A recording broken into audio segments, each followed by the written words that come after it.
Alternative current generator से related very most important MCQs हमने start किए हुए थे। आज हमारी वीडियो का सेकंड पार्ट है। आंसर्स को मैंने ऑलरेडी बोल्ड कर दिया। क्वेश्चन स्टार्ट करते हैं 16 से। The relation between the peak voltage and the root mean square voltage is. Peak voltage और रूट मीन स्क्वायर वोल्टेज के दरमियान जो तल्लक है, एक रिलेशन है, वो होता है VRMS √2 V0। ठीक है, इसको V0 is equal to VRMS divided by √2 भी लिख सकते हैं। B is the right option है इसका। ठीक है, question 17 the expression for the instantaneous current is. Instantaneous current का रिलेशन यहाँ पे देख सकते हैं ऑप्शन के अंदर A, B, C and D। तो यहाँ इसका right option all of these is the right answer बनता है। ठीक है, ये डिफरेंट मॉडिफिकेशन फॉर्म में है यहाँ पे। ठीक है, ओमेगा को 2π/T लिख सकते हैं। इसके बाद एंगल की फॉर्म में भी यहाँ पे बताया हुआ है, तो डिफरेंट टर्म इसको हम लिख सकते हैं फॉर्म में। Question 18 the AC varies as a function of. AC जो होती है वो AC अल्टरनेटिव करंट वेरी करता है। किस चीज़ का फंक्शन है? टाइम के लिए आते हैं, इसकी वेरिएशन आती है इसके अंदर, AC करंट के अंदर। Is the right option. Question 19 the AC voltage source change its polarity in dash in one period once in one period. एक पीरियड में एक दफ़ा उसकी पोलैरिटी चेंज होती है AC की। Question 20 the most of the AC meter are calibrated to read RMS value. ठीक है, AC मीटर जो होंगे वो RMS वैल्यू को मेजर करते हैं। C is the right option. Question 21 the alternating EMF given by the V is equal to V0 sin omega t has the peak value 10 volt and the frequency 50 hertz.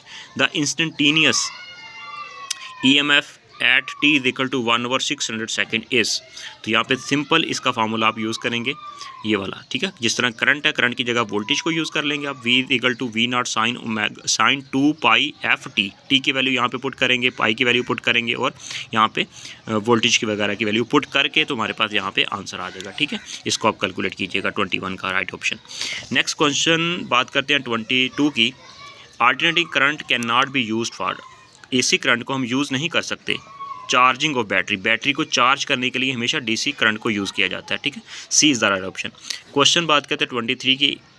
N AC volt meter read the 440 volt, it's peak value is. ठीक है, इसकी peak value कितनी होगी? ठीक है, तो यहाँ पे सिंपल हम V is equal to V0 divided by √2 formula use करेंगे तो आंसर आ जाएगा मल्टीप्लाई करके, सिंपल। ठीक है, उसको क्वेश्चन बात करते हैं 24 की। A sinusoidal current has the RMS value 10 ampere, what is the maximum और the peak value will be the.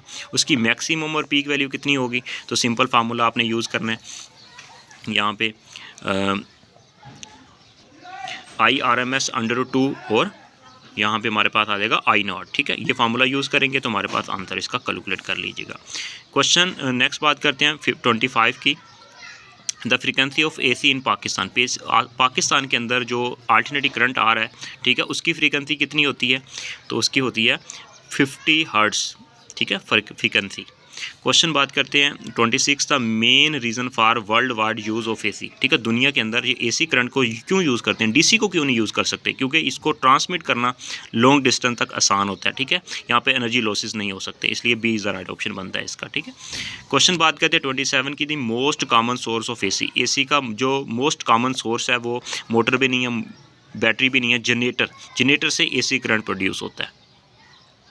Question number 28 if I0 is the peak value of the AC current then the root mean square RMS value of the current will be the।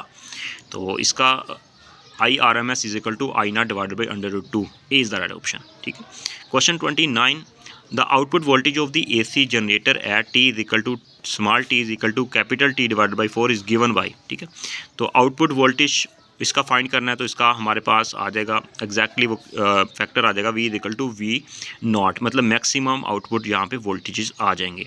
ये तो था हमारा video का alternative current के MCQs का second part. तो next हम लेके चलेंगे phase lag and phase lead. All the best, take care.